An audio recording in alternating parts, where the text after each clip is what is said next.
Good evening, folks, and welcome to this week's episode of Beer Rating with Sean Connors. As you can see, this week I'm looking at a British ale, 61 Deep Pale Ale. It's a 4.1% alcohol, so a little bit lower than usual. Let's crack it open and pour it up to start with.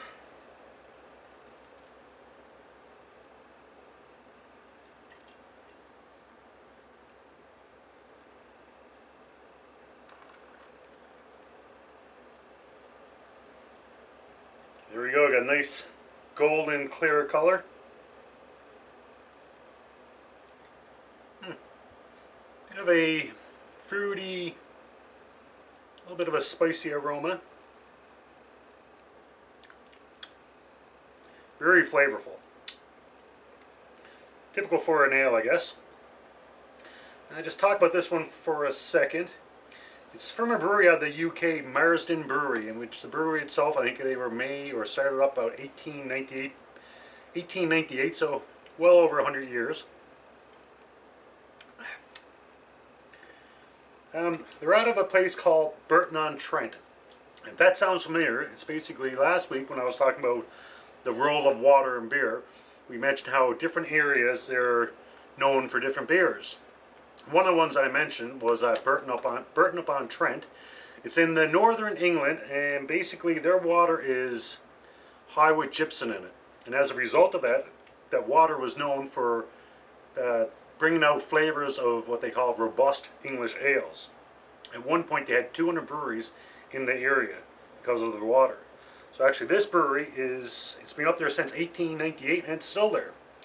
The name 61 Deep, the name actually comes from the well where they get the water. It's actually 61 meters deep, so that's where the name came from. They do a number of brews there. This is actually the newest brew that they do. It's actually not bad, quite a bit of flavor to it. They actually, you go to the website, they describe this one as a fresh, zesty aroma, tropical citrus notes. So I'm definitely getting the tropical aroma out of it. It's not bad.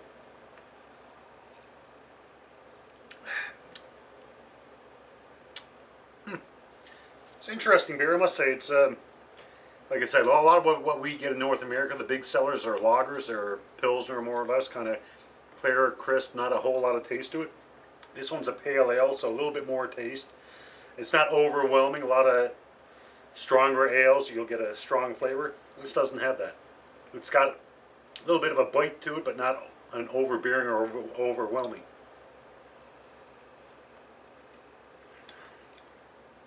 Actually, in brewing this, they use 5 different types of hops. And speaking of hops, I'm just going to quickly talk about that. As you realize in the last couple of weeks, we started talking about the 4 basic ingredients of beer, being their grain or malt, sometimes called, or also barrel aged. Normally the grain, but not always. And then we looked at water last week. So what we have left is hops and yeast. So today I'm just going to briefly talk about hops. Hops, it comes from a climbing plant, almost like a vine-like plant. It actually grows quite a distance really quickly. The role of hops in beer, there's different roles. It can add flavor, it can add bitterness, because right now, until the hops are added, basically it's a really sugar-like water, what we call the wort. Hops can also help with head retention, clarification, and act as a preservative. Excuse me, a couple weeks ago we talked about Indian Pale Ale, how the British wanted an ale that would last a trip to India, and because beer would go bad, so what they did, they actually added extra hops, and that acted as a preservative for the long trip. So there you go. Hops, there's many different varieties. Some are known for their bitterness, others are known for their flavor, other ones for their head retention, whatever the case might be. Some breweries, they'll look at one specific type of hops. For other beers, they might mix it up a bit. They might have one hops for flavor, another one for bitterness, whatever the case might be. Hops themselves, the plant, there's actually a male and a female part of the plant. Sounds like high school geography, or sorry, high school biology. With beer, it's only the female part used. What the difference is, I can't really tell you, but a little bit trivia. Now some breweries, they'll use the whole hop cone. Other ones, still like this, it's a pellet. Basically, it's your typical pellet, almost like a rabbit food pellet. You can also get it in a powder or also an extract. Hops have been used for quite some time. I think, from my research, I think the earliest use of hops in beer was like 500 BC type thing. However, it wasn't widely used. It was probably the 1500s before it became extremely used across Northern Europe, more or less. Basically, the hops are added to the wort, which we know the wort's pretty well just sugary type water, and it's boiled off. And the hops are added at different stages. Sometimes it's added right at the beginning of the boil, other times right at the end. So it depends on when it's used. And prior to hops being used, actually, they use what they call a gruit. And that could be a combination of spices, herbs, flowers, even tree bark or tree sap could be used, and that would be add the flavor of the beer. And then somewhere along the way, somebody decided to add hops, and they realized what a great job it did to beer. And as they say, the rest is history. So that's our hops that we were talking about. Hopefully now next week we'll look at our final ingredients, yeast. Now let's get back to this one. Alright, the 61 Deep Pale Ale from Burton Upon Trent.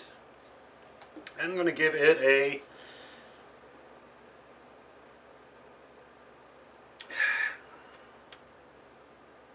I'm debating either a 3.5 or a 4.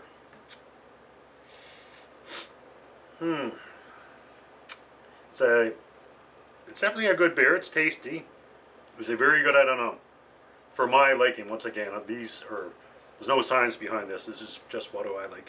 And as I said before, my beer taste is actually developing. Prior to doing all this, I was pretty well a lager guy, and now I find lagers, not all lagers, but some of them, what I used to normally like, I find kind of boring, so my taste developed. I think I'm going to stick with a 3.5 for this one. It's definitely a good beer. I definitely buy it again.